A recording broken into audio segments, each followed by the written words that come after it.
Okay, as our adventure continues, look what we have come upon. We've traveled a couple of miles, and look at this huge, big stone. It almost looks like a castle standing out here alone, Don. This is amazing. Yes, it's an incredible house. It was the home of John Marsh, and John was an early-day California pioneer. When was this built? This was built, started in 1852, and he completed it in 1856. So now, wait a minute. There was nothing out here then. There's not much out here now, but there was nothing out here then. You're absolutely correct. There was nothing here, and you could imagine the construction of that house and to haul the materials, and then just think you as an early-day pioneer moving out here, coming across the landscape, seeing nothing, and coming over the hill, and here you are for maybe a wayward stop. Now, I don't think most of us quite understand or have ever done much thinking about where state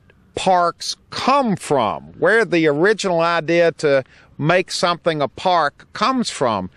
That's the reason this whole thing started, isn't it? That's absolutely correct. And what it is it has such significance for the state of California.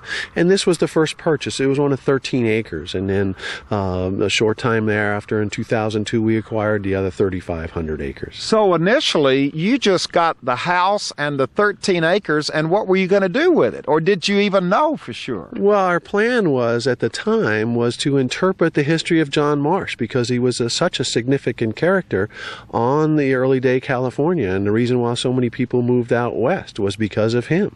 Now we've expanded, and the story, it's like a book. We keep reading more of the pages, and we find more of the story, and this is just one part of the story. Because from that initial 13 acres and that initial purchase of that home, you have expanded to 3,500 acres, and you've gone way back in time. And Brett, come on over here, because we've kind of gotten ahead of ourselves when we talk about John Marsh in the 1850s. There was a lot going on here as far as human history was concerned a long time before that. You're absolutely right, Huell. 1850s was just yesterday. We know people were here a long time before the 1850s. How long? At least 7,000 to 9,000 years. At least 7,000 to 9,000 years. You're kidding. And how do we know that?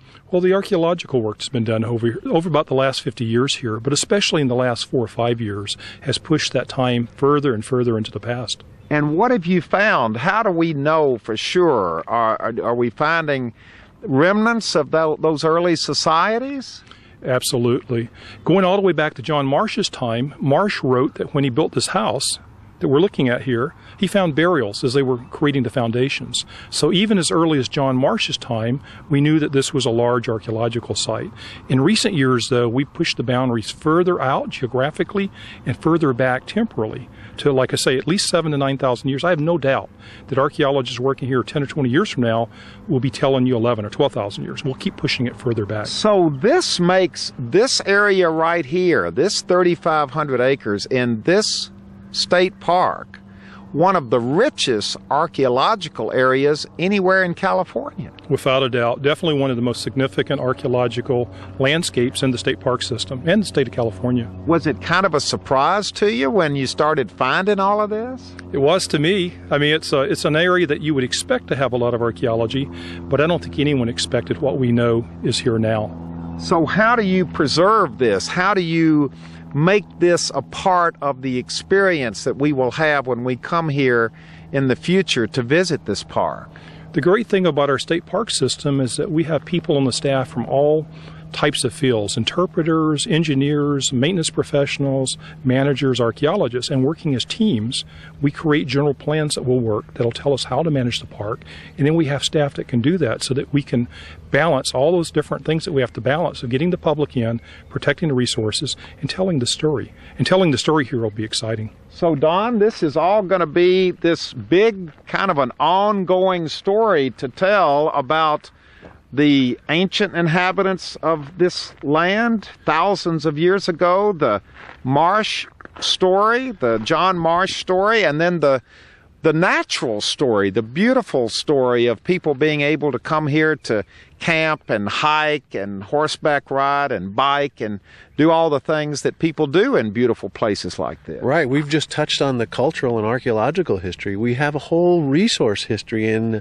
endangered species of plants and animals that use this area as home. We haven't even touched on that yet. Yeah. And that'll be just one of the stories that people can see and experience when they come out here and visit this park. And one of the other stories that people can see, kind of an unexpected one, look right over here. The camera can see it right up on the top of the hill here.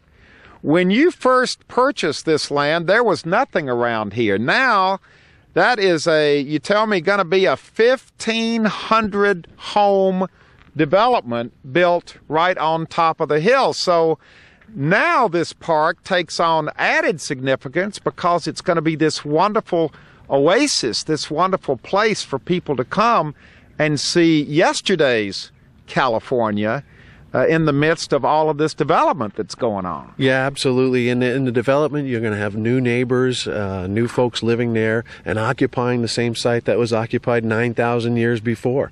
And now they'll be able to experience what took place, hundreds and thousands of years right across it. So isn't it interesting how it all makes a complete circle? This is just a really nice spot to live on, and it was nice 9,000 years ago. It'll be nice 9 years from now, 900 years from now. Yeah. And we're just going to keep adding to that archaeological story. Well, it's a great place to see it today. We don't know for sure how long it's going to be before this park opens up. Right now, you're doing some work on the house just to stabilize it, right? Yeah, we're doing quite a bit of work. We were fortunate to get a number of grants. We also have a number of interest groups that have fundraised for us and got grants on their own, and we're pooling our resources in order to stabilize the building. And eventually, as the economy turns around, our goal is to completely restore it and turn it into a visitor center, put displays inside, in which we help to tell the story. So this has been the before to an after that we're not sure when it's going to open up as a park or even what the name of the park is going to be. But to be here and know that this has been saved for future generations of Californians to enjoy. It's fun. In a way, it's fun to be here kind of before anyone else knows about it and opens up as a park. Right, because there's a lot of steps that have to take place and a lot of planning that has to take place. The future is extremely bright for this park, and that's one of the exciting things, to be here in the ground floor and you're seeing it in the ground floor. When you come back 10, 15 years from now, it could be a whole different look to it, where we're standing here and the birds are chirping in the background. We may have busloads of kids, and that's the ideal, is that we bring the school kids out, we educate them on their past. Yeah. Well, let's take one more look at it here. Here's the old stone house, the home of John Marsh, an early California pioneer built back in the 1850s.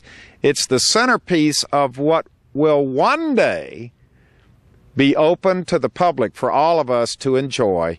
This wonderful park, this California State Park, this California Golden Park. Just wait a few more years, and they'll be here, ready for all of us to enjoy.